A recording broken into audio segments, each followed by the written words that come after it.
What is going on, everybody? Welcome back to MLB Swing for the Fences here on the Run Pure Sports YouTube channel. It's Wednesday, July 2nd, and joined as usual on Wednesday by Statsational, talking today's 10-game baseball slate that I think Stats hopefully should be weather-free. How you doing on this Wednesday afternoon, Stats? I'm doing well, man. Yeah, hopefully no weather issues. Yesterday was a bit of a mess trying to figure that, dance through those raindrops, but today looks good, so we'll see. Yeah, I know you got burned. I got burned by the Boston game. I think a lot of people did. The spot was just so good that, some of us chose to risk it. Didn't work out, but hey, we'll bounce back today. Hopefully pick some winners as we go through the show, talking pitching, stacks, hitting, home runs, everything you guys need to hopefully get to the top of the standings today. A lot to talk about, Stats, so let's jump right in. We do start off in Toronto. Two right-handed pitchers going here. Will Warren for the Yankees has been really, really good, really all season long, and especially against right-handed hitters, which is most of this Toronto lineup. I think an interesting spot for Warren here at 7,800. Feels like he's underpriced for his talent level, but obviously kind of a tough matchup to get strikeouts in. And then Jose Barrios going for the Blue Jays. We know what he is at this point, kind of a number 3, number 4 type of starter. I think a tough spot here for Barrios against what looks like a pretty good Yankees lineup to me. First game of the slate, Stats, what do you got for us? Yankees and Blue Jays. Yeah, I mean, definitely a difficult matchup for Barry. He's been pretty good, though. I mean, he's pitched well. But Warren, as you alluded to, price looks a little cheap, but I think that a lot of that has to do with the lack of strikeouts that we expect. Just not a lineup that strikes a lot of guys out, or a lineup that strikes out all that often. So I think that's going to tamper down the ownership here on Warren. I've got him as the seventh best option, so a little bit better than midway point. He makes the cut for me for sure in my 150s, but not going to be particularly high ownership for me there. Somewhere around maybe 10%. So I'm really, I think this game is pretty much New York. I don't like the Toronto bats at all, so I kind of I'd stay away from that. I think the Yankee bats, I mean, it seems like every night, but I gotta get back on these Yankee bats. I think we again, Stanton, I mean, they're just going to put him sub 3K here eventually, but I'm going to be there for it when it happens. I keep riding them. We'll see. But I think the Toronto bats are fairly unplayable. I think this is all about the Yankees with obviously Stanton at the 3,300, Judge always, Chisholm, and Bellinger all at the top of my list with Rice right behind them. So I like these Yankee stacks tonight. Yeah, it makes sense to me. I'm with you completely off of Toronto. And yeah, by the numbers, I don't think it looks super great for Warren, at least in terms of the strikeouts. But I don't know. I think he's got the stuff. Got a couple breaking balls that move away from right-handed hitters. I think he's going to profile pretty well against almost this entire lineup. So I wouldn't be surprised if Warren surprised some people and put up more strikeouts than he's projected to do. But I do get why that number is low. And yeah, I'm in on the Yankees as well. There's just so much upside, right? Such a good chance to win the slate if things go right. You know you're going to get the power if they do end up scoring a bunch of runs. And yeah, could easily get to the winner. I will say I've kind of jumped off the chalk Stanton train until we see something. I mean, he's getting a little long in the tooth, and like we've seen in the past, Stats like prolonged stretches where he does absolutely nothing at all, which we're kind of in the middle of one right now. So especially as a chalk play, of course I get it at the low price point, but I don't know. I kind of want to see it from Stanton before I invest further into what seems like an 0 for 4 every time he's out there. But yeah, Rice, Judge, Bellinger, Jazz, Chisholm, Dominguez, these guys all look really good to me. Hard not to like the Yankees as usual, even if, of course, they don't always get the job done. Cincinnati and Boston up next. They did complete the suspended game earlier, just finished half an hour ago or so. And yeah, we saw both teams kind of have to – or actually, no, the Red Sox went with Brandon Bayo for I think every inning except for the ninth to finish it off. So their bullpen should be okay. I think the Reds had used 4 guys out of the bullpen who will probably be unavailable So it could be a tough spot for the Reds staff, who's going to go with Nick Martinez here in another really, really good hitting environment day in Fenway, hot, humid, winds blowing out. And I think this Red Sox team, we liked him yesterday. They could do some damage here against Nick Martinez, who is, I think, a pretty hittable pitcher. So I'm back in on the Red Sox. And then Red Sox are going to pitch Brandon Bernardino. So it will be more of a bullpen game for them. I suppose you could make a case for some of these Reds bats. Austin Hayes, Stevenson, McLean all look decent to me. Bernardino, not very good. And could be a high-scoring game, I think, in Fenway. Where'd you end up stats with Reds and Red Sox? Yeah, so just first on the pitchers, Martinez is not going to make the cut for me on my 150 builds. Yeah, down as the 11th option today. Again, not a lot. We're not looking for a ton of strikeouts, even at the 7K price. 4.5 juice to the under for Martinez on his strikeouts, just 15.5 on the pitching outs, and that's heavily juiced to the under as well. So not particularly excited about playing Martinez, and not much on the pitching side that you could play from Boston. But I agree with you. I like jumping back on the on Boston here. Story at 3,700. Abreu 4,400. Doran. I think there's just a lot of good options. I think Toro, two positions at 2,800. They're really cheap. I think tonight they'll actually play the full game. We were off to a pretty good start there last night, and it got. They were gonna crush. I think crush. They were definitely gonna crush, but I like them again tonight, and I think it's pretty cheap. So this will be one of the more popular stacks, I think, and for the price tag, I like them. I think the Cincinnati bats. There's certainly bats we could play on the Cincinnati side. The typical, Ellie, McLean, and then Steer. I think Steer is a great price here at 3,600 with Stevenson at behind the plate at 3,700. So there's quite a few options that I think are going to make it. I think both of these lineups are 5-man stack opportunities. Yeah, I'm with you there. Looks like a good spot for offense, and I'll be surprised if we don't see quite a bit of runs in this game. These are the type of games, it's essentially the second half of a doubleheader. These can get ugly in a hurry for the pitching staff in games, in Fenway. It's a good park to hit in.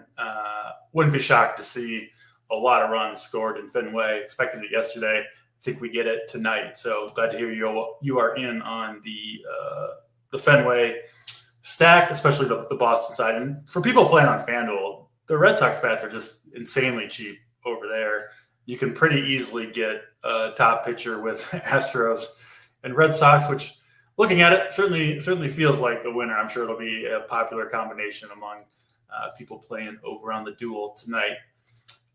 Milwaukee and the New York Mets up next. We'll see top prospect. I guess he's still a prospect for a while. Jacob Mizorowski, who has arguably the best fastball in all of baseball, sits 100 all game long with that pitch, has good secondaries as well, and has been even better than advertised through 3 starts with the Brewers. They do seem to be a little cautious with the pitch count stats. Through 3 starts, 81, 86, and 74 pitches. He did make it at least 5 innings in all 3 of those games. But it doesn't seem like the Brewers are going to push him too hard. I don't think it's impossible, if things are going a certain way, that they let him go, 95 pitches and throw 6 innings. I think that's in play, at least, I think. But I think the expectation should be more around 80 to 90 pitches for Mizorowski. But listen, with his stuff, that can be enough to get the job done. Now, he doesn't, I think partly due to the, duration concerns, project all that well, it looks like to me. And he is very, very expensive at 10.5K, but I mean, he's clearly got the talent to be priced up with the top dogs. And I do think the low projection, which is frankly what, most people obviously are making their lineups off of, are going to hold his ownership way down. So I think he's an interesting tournament play at 10.5K. Curious where you ended up on him. And then Mets looks like a bullpen game for them. I think going to open with – do we have the – going to open with Brazoban, it looks like, and then rookie Blade Tidwell. looks like he's going to come in and be the long reliever. He's 5K, got a little bit of talent. Matchup is okay here. I think he is somewhat interesting for people trying to spend up for as many big bats as possible. Obviously, going with the long reliever is always, a little bit nerve-wracking to see if they even end up getting in the game. But I think he will, and I do think he's at least interesting at 5K. Really mostly pitching I'm looking at in this one, City Field. What about you, Stats? Mets and Brewers here. Yeah, I think you nailed it. I think both of these pitchers are interesting GPP plays, and certainly not pitchers who are going to be owned at all. Let's start with the Tidwell. I think Tidwell might actually get more ownership than Mizrachi does in this one, just because of that price tag of 5K. I think he's worth playing for sure. I think both of these guys are kind of flyers and GPP flyers for me. And we've got the obvious one. You don't know necessarily if Tidwell gets in there, but I think most likely does. And we've got, it's decent numbers. He's close to a strikeout inning guy if he does get in there. So at the 5K, even if he doesn't have to go too deep to really get us some value there. Even if he gets us up to double digits, I think that'd be worthwhile. So I don't mind playing Tidwell. I think the real one you got to make a decision on is Mizrachi, and it's like you said, the stuff obviously there. We just don't expect him to go all that deep in the game. If you look in the betting markets, I mean, he's only 4.5 strikeouts. That is heavily juiced to the over, but the under in outs of 15.5 is minus 200. So I mean, we're just not expecting it. As you said, he could just rack up a whole lot of strikeouts in a short period of time. The other problem you have with him, though, is he's on, probably a pitch limit, and he's pretty erratic. So he's going to get a lot of strikeouts, going to get a lot of walks, leads to a lot of pitches, a lot of deep in the count at bats. So that is going to tamper him down for me. I think you throw some flyers out there, even if you're playing a 20 max and you want to just take a shot just on the talent, maybe one entry. I would not get too crazy here, but on the whole, I think you're right. This is a pitching game. Don't love too much offensively. I think I kind of stay away from both of these teams. Yeah, do we have a Mets lineup yet? Second game of a doubleheader too, with the rain out yesterday. So I don't think we have the Mets lineup quite yet, but maybe one of their studs sits out, which would be, of course, a bump to Mizrachi. And people asking, about the K prop. Should we be concerned? Like, if you just go by the props and the point per dollar rankings, right, you're going to get Mizrachi pretty far down the list. It's got to be a play based on his stuff. Obviously, even the matchup's not that great against the Mets, but I still got to get in on some Mizrachi. I mean, Sabres got him projected at 1% on. I'm sure he'll come in higher than that, but it's going to be a low number for Mizrachi. And if you're playing a lot of lineups, it's not going to take a lot. I mean, play 10% of them for one of the most electric arms in the sport. I do think he is much more likely than the ownership percentage would reflect to end up on the winner. So I'm in on Mizrachi. I don't know if he'll be on my main lineup, but certainly will be over the field. And Tidwell, I think assuming he does get in the game stats, I think he's one of the better point per dollar options on the entire slate, on a slate where, you can certainly spend the money, right? We have Judge and Ohtani in good spots. We've got Astros and Coors. They're cheaper than they should be, but still not super cheap. So the savings does go a long way on this particular slate. And I wouldn't overlook either pitcher in this game, kind of for completely different reasons. But I do think both guys are certainly in play. Let's go to Atlanta for the Braves and the Angels. Another rookie here, Didier Fuentes, 20-year-old for the Braves, who got more bad news. Crazy injury luck for them. They lost Chris Sale with the broken rib, and then Schwellenbach, they announced today, fractured elbow. I didn't even see what happened to him. I know he threw a gem last time out. I didn't see if something happened at the end of the game or something, but regardless, he's going to be out for a while. We should see Fuentes, I think, get a chance to stay in this rotation. Last start against the Mets did not go well. Had trouble throwing strikes, falling behind hitters. Not shocking to see a rookie struggle against that team. He does get a pretty good matchup here, though, against the Angels, who have a lot of swing and miss in the lineup. And Fuentes' stuff looks like it grades out better than big league average. He had some success. They called him up for a reason. I think he's somewhat interesting at 6,800. And then Kikuchi going for the Angels, coming off a monster start against Boston, 41 fantasy points. In that one, I wouldn't expect a repeat performance, but 7,700, I do think he's at least in the discussion stats. I also think this Braves offense looks pretty good, led, of course, by Ronald Acuna up top against Kikuchi. What say you, Angels and Braves?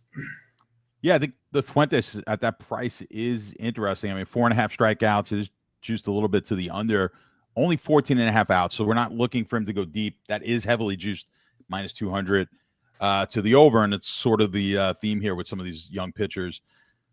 Just don't expect them to go all that deep in the game. So that's kind of capping what his ownership is going to be. But, pretty decent stuff, I would say. And there's some upside there if we could get him, if the pitch count stays low and he gets deep in the game. I think Kikuchi, though, is more interesting. Certainly going to have more of him in my lineups. I've got him as the sixth best option on the slate at the 7,700. You've got 17.5 outs as his props. That's juiced a bit to the under with a 5.5 strikeout prop, and that is juiced slightly to the under as well. But we're looking at a guy who's got he's got the stuff to be over a K per inning at 7,700. I like some Kikuchi here tonight. Yeah, it makes sense. Jurickson Profar was suspended prior to the season for PEDs, I believe. Back in the lineup for the first time. Did perform really well against lefties last year. Don't know what kind of form he'll be in to start the season, but interesting play there, I think, in the 5-hole at 3,600. I'll probably be in some on this Braves stack. I think they've got power potential on a pretty good night to hit in Truist Park. So go ahead. No, I just think both of these offenses look good here tonight as well. Yeah. I'd actually prefer the Angels over the Braves here. I think the Angels always rate out well. I think it's kind of a running joke on Friday with me always liking the Angels, but they rate out really well because of the power, and you've got you got guys like Nato in there who could steal a base as well. But a lot of their offense, they're really good GPP stack type of plays, I think, on most nights, the Angels, because of the power that they have in that lineup. So I like these guys like Trout and Neto and Ward with Adele as my 4 best options there. But I think the Atlanta side, you could play them as also. So I like both of these for 5-man stacks and secondary stacks tonight. I think a lot of potential for home runs in that game. Yeah, 100%. And I think you have a little added upside for the Angels in the fact that Fuentes, he's a 20-year-old rookie who's coming off a really rough start. If things don't go well for him in the beginning, who knows? We could see him kind of implode like he did last time out. Maybe he's just not ready to pitch at the big league level. Again, we both like him a little bit. I think he's a pretty good DFS play, but I do think there's potential for him to melt down again. Obviously, that would be a big benefit to the Angels if that does indeed happen. Hard to say for sure, but I do think it's more likely with a young rookie pitcher than it is with a veteran. So maybe some hidden upside there for the Angels.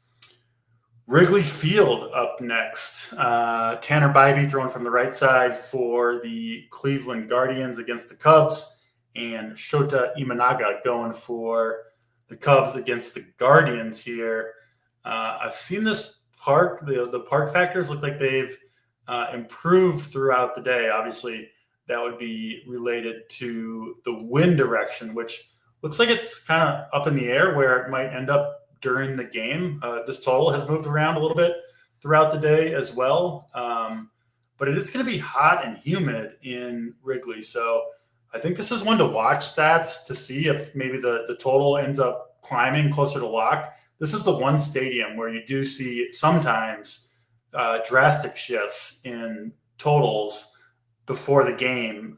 We know the wind can shift in Chicago, and we know it has a massive effect on the field as well. So we'll be watching this one closely. If it does end up looking like a strong Wrigley win game, I could see jumping on, especially the Cubs side, but Imanaga can give up a lot of home runs and fly balls as well. So I think potentially a fun game to look at offense here, but I would kind of need to look like the winds are going to be blowing out to jump on heavily, I think. Pitching wise, again, obviously wind dependent, but I think both these guys are at least interesting. Bibee at 7,500, Imanaga at 8,500. What about you? What are you seeing here with Guardians and Cubs?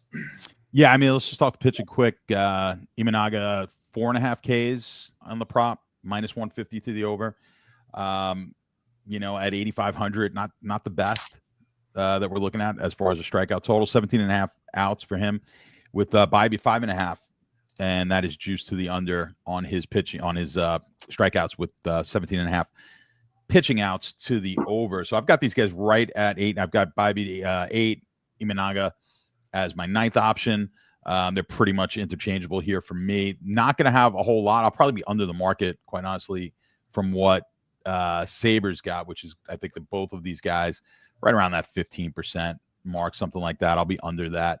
And because of that, I kind of like, I like a little bit of leverage here with both of these offenses against both of these pitchers. So I like stacks of on both sides kind of equally here. I think, you've got Fry's in there, right, at the 2,400. Yep. So that's a nice piece to save on. I think you're going to get some good leverage, some decent leverage on both sides here. Santana at the 3,800. It's going to rate out really well on that Cleveland side. And then the Chicago bats with Suzuki, Happ, PCA, and Tucker obviously are up at the top there. I think the 5-man stacks work well. I don't mind entire game stacks here with this one if we get the weather right, and potentially we'll keep a track on that and see if the total moves, which was a good point by you. Kind of always look at that last from 5 o'clock, 6 o'clock, right? An hour. Well, that game's even later, so even an hour or two before the game starts, see if anything shifts, see if we get a decent move in the game total, because that could be indicative weather or whatever the other factors may be involved, and that would put a little bit more credence on both of these. But I kind of like these. The Cleveland stack's just not going to be a thing most people are going to be doing. I think they're a really good sort of low owned stack. The Cubs will be perhaps more owned, but not much against Bibee. I think Bibee's got a good name. People kind of avoid him. I think we get some good leverage here overall with both of these teams. Yeah, I got Boynton on the Cubs as well. You can also run on Tanner Bibee, which Cubs have a lot of speed in their lineup tonight. Really, 8, 9, 1, 2, 3, 4, 5 can all run. So added upside there for the Cubs, who, I think they'll be low owned, and especially if we get favorable wins, I think they could be a pretty sneaky squad tonight. So glad to hear you are on the Cubs with me. Baltimore and Texas up next as we go to Arlington. Nathan Eovaldi going for the Rangers. Missed a month of time before returning on June 27th against Seattle. Only made it 3 innings and 45 pitches in that one. Did not go well for Eovaldi. I kind of thought he was going to go right back to the injured list, but he will make this start against the Orioles. To me, I don't think Eovaldi in play here at 9,300, even in a pretty good matchup. We saw DeGrom pitch really well against him yesterday. Was no surprise, but not expecting the same from Eovaldi, and a little bit interested in this Orioles team against a perhaps diminished version of Eovaldi, perhaps people not factoring that into account. So I think the Orioles are interesting as I assume, very contrarian stack. I can't imagine they're going to get much ownership tonight. I do like them a little bit.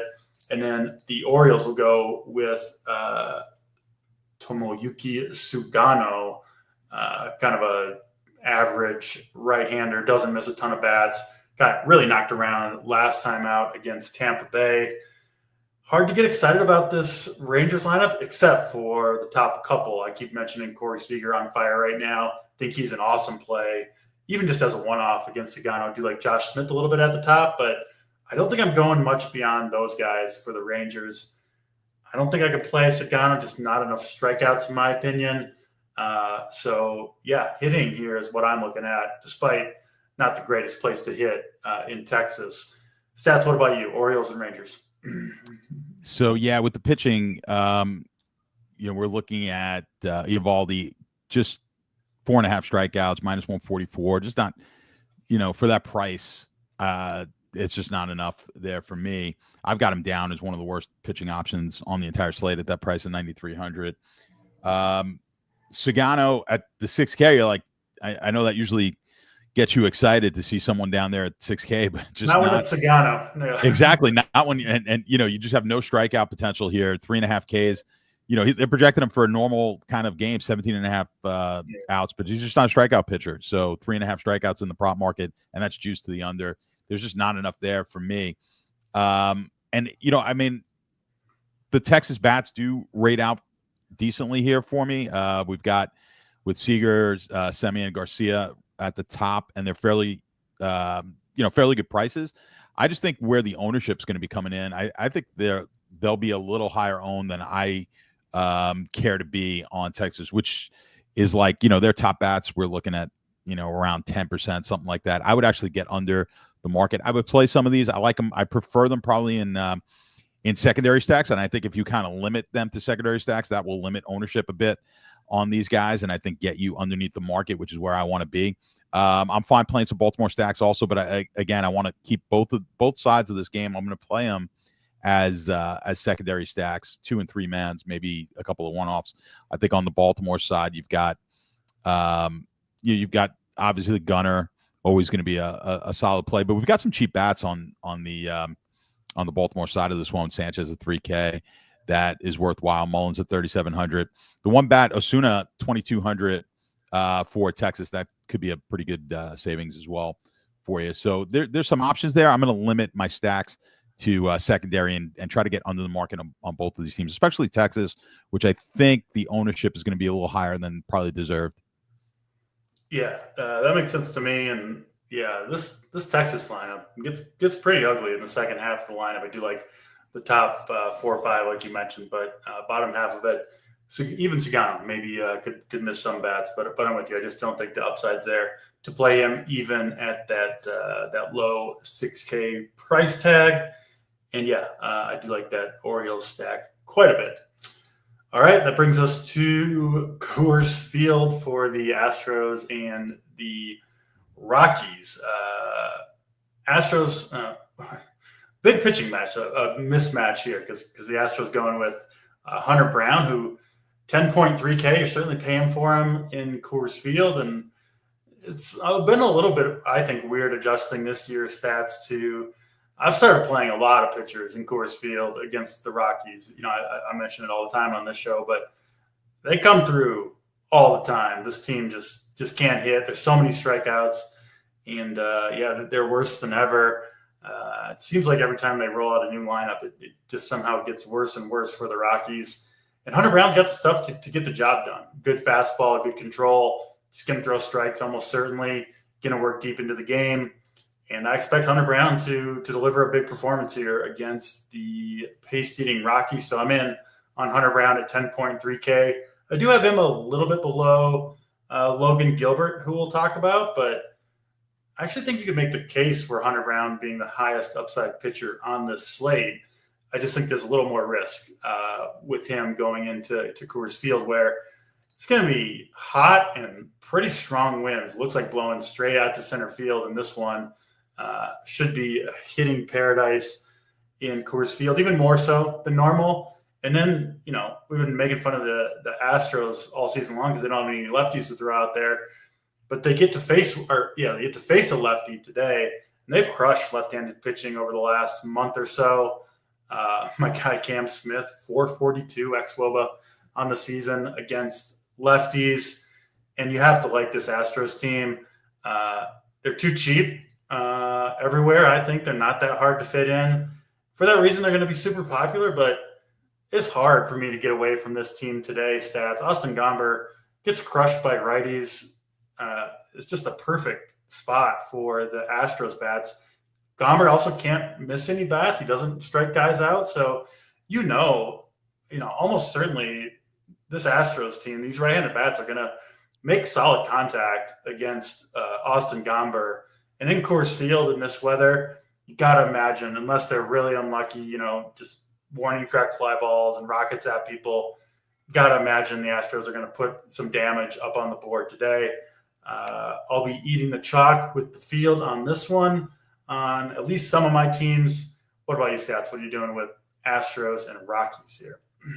Yeah, I mean, they're going to be chalk, obviously, but I don't even know if they're going to be owned at a higher enough rate than they should be here. And like you said, the prices, this is cheap as I've seen for visiting team here at Coors Field. I don't know. I can't remember overall lineup being this cheap. So we're getting a ton of plays in the low 4Ks and under a ton of batters here. So I love the Houston bats. I think getting over the market, even with the chalkiest team, I think is worth it on this slate tonight. I think the big question for me is how much Hunter Brown to use. And it sounds like you're kind of 1-1A with Gilbert. I've got Brown as just a clear 2.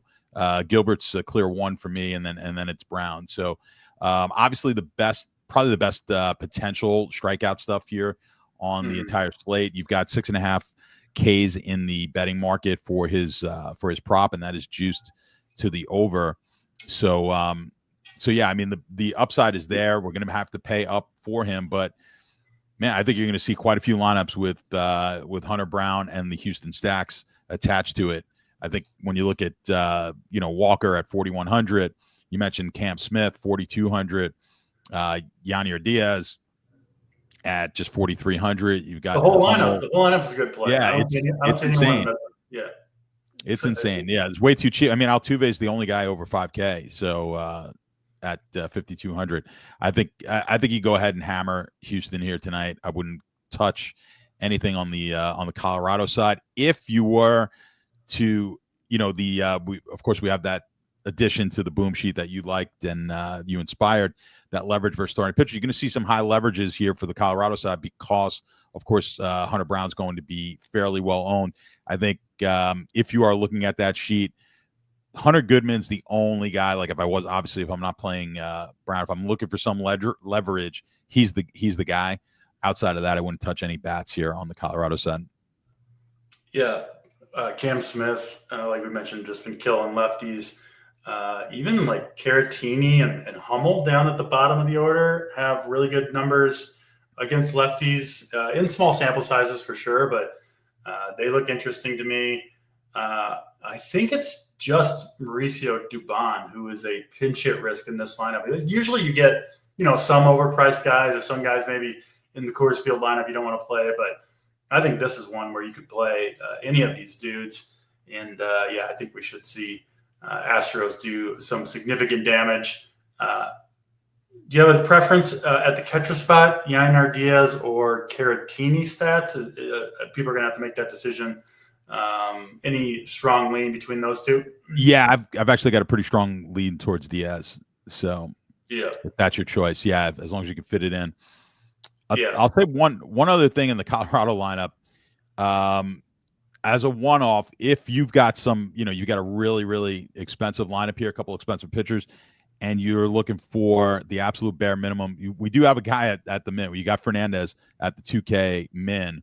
If you're not using Brown and you're looking to just throw a min price guy in there, I think in Coors against Brown, it's not a terrible leverage play. I mean, he's not a huge home run threat, but I think good enough at 2K where he could yield us some value. So one of those, if you're not playing Brown and you're looking for something really cheap, that's not a terrible option.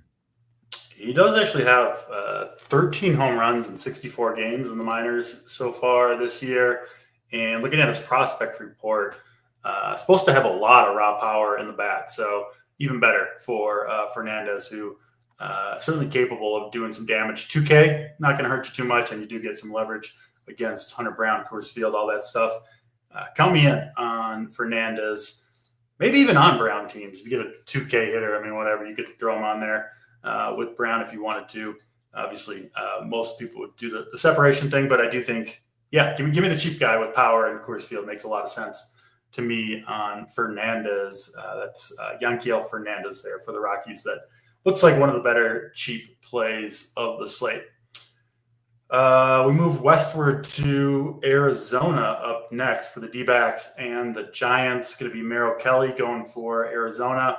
Strong season for Kelly. Has looked good pretty much all year long.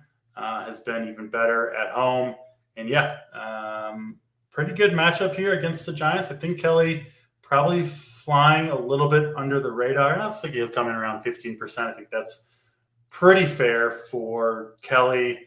Certainly don't like him as much as Gilbert, but either will the field, he'll be lower owned. So I think you could make a case for Kelly, especially if you're playing a lot of lineups. And the Giants will go with Landon Roop, 6,800. So a cheap price point for him, but don't love the matchup for him against the D-backs. I do prefer Didier Fuentes at that price point. I do prefer the Mets guy, Tidwell, over him for a cheap pitcher too. So I don't think Roop's a terrible play, but I do have a couple cheap options that I like better than Roop. And Diamondbacks as usual, I think look pretty good. Not a ton of interest in the Giants for me.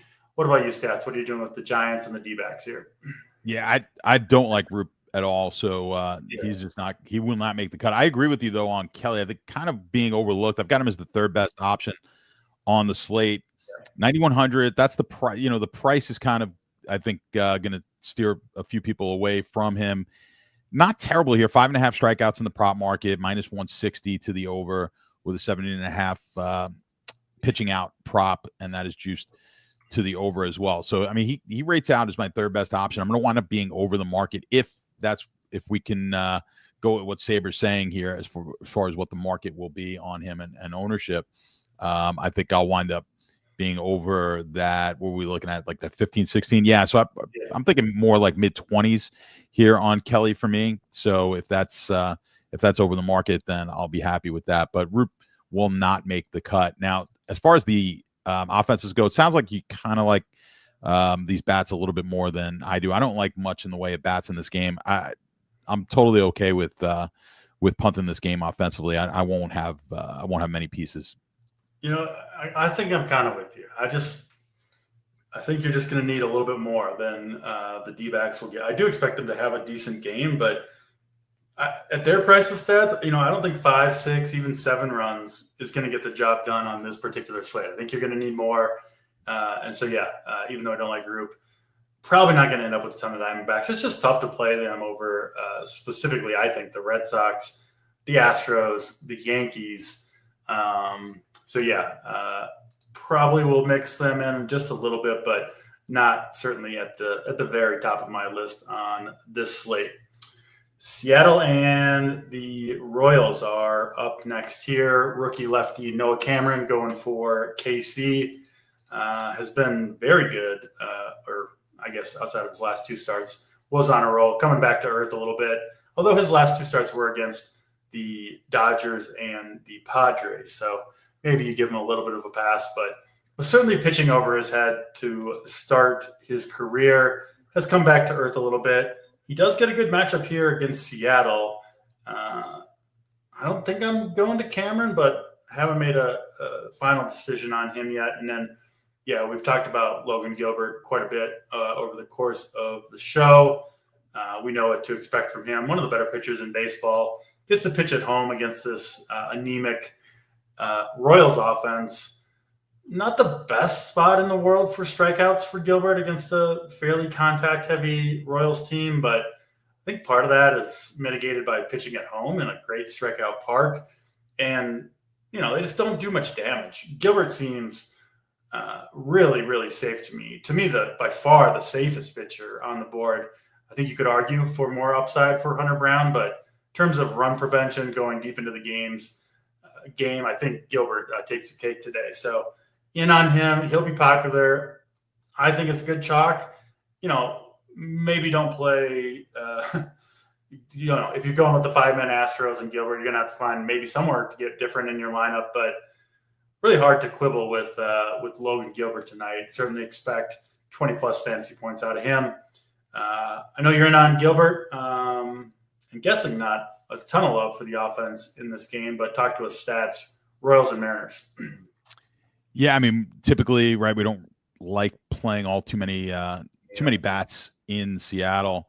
So, and then Gilbert at home always is always better at home against this team. Like you mentioned, it's not a great strikeout team, but if you look at the betting market, I mean, the prop is 6.5 juice to the over, which is good enough for me to get me on board here. So the betting markets are expecting a decent amount of strikeouts, probably the highest strikeout total really on this slate at 18.5 pitching outs. That is juice to the under, but I agree with you. I think this is the best floor pitcher at a minimum is Gilbert here tonight. Perhaps the upside for Brown a little bit higher, but I think the 800 savings that you have here with Gilbert, just he's the clear number one for me on this on the entire slate. We're gonna get a lot of ownership. Sabres got this close to 40% ownership. I think there's a chance we get even higher than that. So yeah, it's going to be owned. If you're going to be fading, just be, if you're not playing them, just be warned that a good chunk of the entire of all of these lineups are going to be on Gilbert tonight. But Cameron, no, not a lot of interest for me. I think the Sabres got him 15%. Where did he come in? He's down kind of low for me. So I'm clearly going to be underneath that number. 7,600. The strikeout total is, or the strikeout projections here, not all that great. Although, 4.5, when I say the strikeout, what I'm looking at is more as the strikeout per inning. So his 4.5 strikeouts is not terrible, juice to the over, but 16.5 strikeouts in the prop market for his 16.5 outs, I should say, pitching outs in the prop market is a little low. Does have some, when you compare him to everyone else on this slate, towards the bottom here as far as control goes. And the only I'd say the one benefit here, pitching in Seattle does give him a little bit of a boost, but I'm going to be well under that 15% number, maybe not even play him at all. So it might be a total fade for me. Offensively, I'm just going to pass on this one. I think if you were going to play anyone offensively, I think it would be the Kansas City side, just as if you wanted to throw a Bobby Witt in there just as a leverage play. I don't like it though. So I'm going to be off pretty much all the bats here in this game. Yeah. I mean, if Logan Gilbert gets blown up in Seattle for the first time in 3 years and KC ships a slate, then we'll try again tomorrow. We got a nice early slate on the Thursday. So I'm with you there. I'm not going to play the Royals bats. Not going to be too in on Seattle, even though I'm with you, Cameron. Especially if he's going to be 15% out, that seems too high to me. I'm with you on that. So yeah, mostly just Gilbert or bust in this game. Sounds like for both Stats and I. Last game on the slate should have time. People are asking for a dong draft, so we'll do that after we talk about the White Sox and the Dodgers. We'll go back over pitching, talk about our favorite combinations, stacks, all that good stuff before we get out of here and get into the Discord to answer questions, put cores in, make final adjustments to our own teams, all that good stuff coming up. But first, let's talk about the White Sox and the Dodgers. Clayton Kershaw actually pitching pretty well. I played him last time out against the Rockies. We made it through 6 innings, was rolling along. It was kind of surprising to see them pull him after 69 pitches. Has got up to 92 in one of his starts and looks, of course, not close to the vintage version of Kershaw, but when you are at those heights, you've got a ways to fall and you can still be an effective pitcher. So Kershaw has looked pretty good out there. He gets a matchup here, a really good matchup, of course, against the White Sox. And I think a pretty good spot for Kershaw for 8K. Don't know if he's got tremendous upside. And, it does seem like 6 innings might be the maximum for Kershaw, considering they pulled him after 6 innings and just 69 pitches last time out. But he's going to be efficient, especially against this team. And, yeah, I think he's, frankly, pretty darn safe against this White Sox squad. So I like Kershaw a little bit. And then you got to like the Dodgers. Looks like a bullpen game for the most part for the Dodgers, or for the White Sox, rather. They're going to go with opener, looks like Brandon Eisert, who is not any good. It doesn't appear. And then should be Sean Burke, who has been hit pretty hard for the most part, coming in long relief. This is a team, the Dodgers, I think you'll get lower owned today just because of some of the other spots, right? Of course, Coors Field being the main one, but I think people are going to be on the Red Sox again. And yeah, this low-owned Dodgers stack, if that is indeed true, looks pretty enticing to me. You're going to have to pay for it, but there are some cheaper pitching options that we like. Yeah, it looks like maybe around 10% for most of the Dodgers, which feels reasonable to me. What say you, Stats? White Sox and Dodgers, last game on the slate here. Yeah, I mean, I've got Kershaw fourth best option on the slate. The 8K price, not terrible. Like I said, he pitched well. When you look in the betting market at the prop for strikeouts, 4.5 Ks is his prop pretty evenly juiced, and only 15.5 outs juiced to the under. So that's really where we're capped on Kershaw, like you said. I mean, the upside's just not there, but I think he's got a pretty decent floor for it. So that's going to limit I would have had him a whole lot higher if we felt like there was a chance that we could get a Kershaw deep in the game. I just don't think he could go that deep, or nor do they want him to go all that deep in a game like this. The matchup certainly is a plus matchup, though. Burke, of course, no interest. I think when you look at the offensive side and stacking this one, this is clearly the pivot off of playing maybe the Houston and Coors. They're actually more expensive, I think, on average. I think if you average out this entire lineup, it's higher. Certainly when you add Ohtani in there, it would be. So, but even when you look at the rest of the batch, you take Ohtani out, the rest of their lineup is still going to be a higher price than Houston, which means they're going to be at a significant. I think it'll be half the ownership that we get on Houston. And like I said, I'm going to be pretty heavy on the Houston lineup, and I think I'm going to be pretty heavy here on the Dodgers. So it's going to be very, very chalky for me on a lot of my 5-man stacks. I'm certainly going to use them in secondary stacks as well. So I think you want to. For me, this is it's a chalk night. I want to get heavy chalk on these bats with the Dodgers and Houston. So I'm going to be over the market on both of these, which is going to limit a lot of my other stacks. There's just not as many that I really like tonight. There's some amazing ones, and then it seems like a lot of mediocre stats. I was going to say stats. It sounds like you'll be a little bit more condensed on your player pool overall than you sometimes typically are, trying to jam in Dodgers, Astros, other squads as well. Let's do it, Stats. Let's do the Dong draft. We'll go 3 rounds and credit and a half for any hitter 3,500 or below. You ready to make the first selection here, Stats? Yeah, if you give me 1 second. I know I had one finally had like a 3,500 home run the other day. Friday I did it with Steve. Let me see here. Let's see. I gotta find it. I gotta find a good. Well, the obvious cheap option, and I'm just gonna keep going. I'm just gonna go with Stanton again. I'm a glutton. I'll go with it, man. It's sub 3,500. I've seen him hit really long home runs before. I think he could still do it. He's got a few of those in his career, no doubt about it. But Stats voluntarily starting over 1 with the junk. I love it. I gave you the first pick because I didn't want to steal your guy, but maybe I'm stealing him here. I'm going to the Rockies against Hunter Brown. Yankiel Fernandez down to 2K.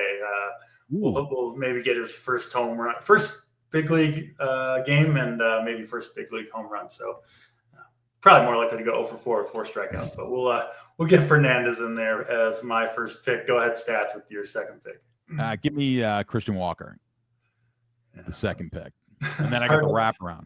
Right. All right. Well, if you're taking an Astro, I'm taking one too. Okay. Yeah. Go ahead. No, that's all right. Give me Cam Smith at 4,200, who I think is the most likely player of anybody to hit a home run tonight. Cam Smith.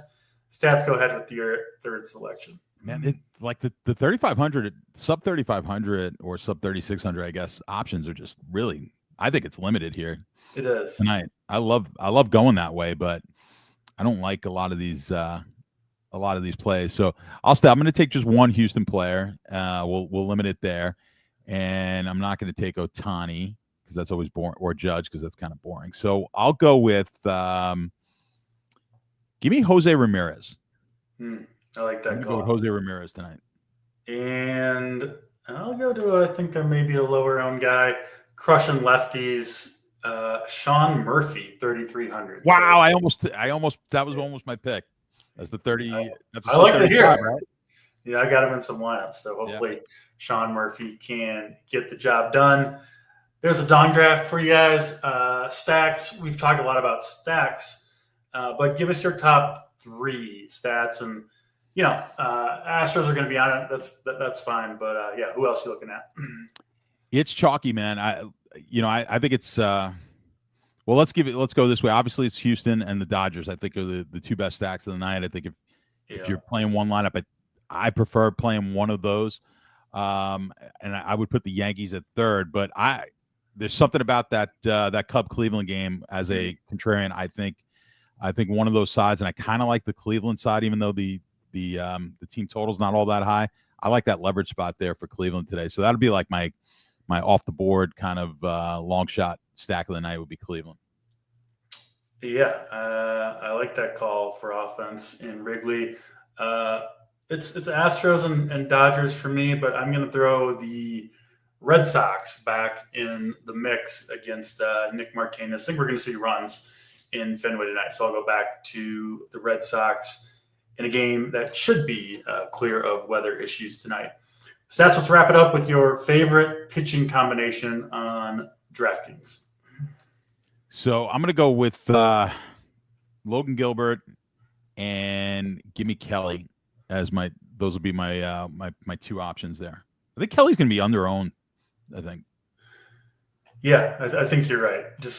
I think it's like the $9,100 price tag maybe that scares people a little bit off. He's just not thought of, I think, as a big upside arm, but matchup certainly looks good for him. Giants have been ice cold recently. I've got to put Gilbert in mind too, but I'll go with Hunter Brown facing the Rockies in Coors Field. Double spend up for pitcher, not my preferred way to go, but I think it's going to come through tonight. Cheap pitcher. I do like the Mets. Some risk, obviously, with the long relief stuff. But, Blade Tidwell, I think, is a pretty good play at $5K for people looking to spend up on as many bats as possible. All right, that'll do it for this edition of the show. Thanks, everybody, for watching. Stats and I will be in the Discord answering questions, finishing up content, all that good stuff. And we do have a normal slate tomorrow, so it should be me and JT breaking it down on Thursday for you guys. That'll do it for now, though. For Stats, I am DC. We're out of here.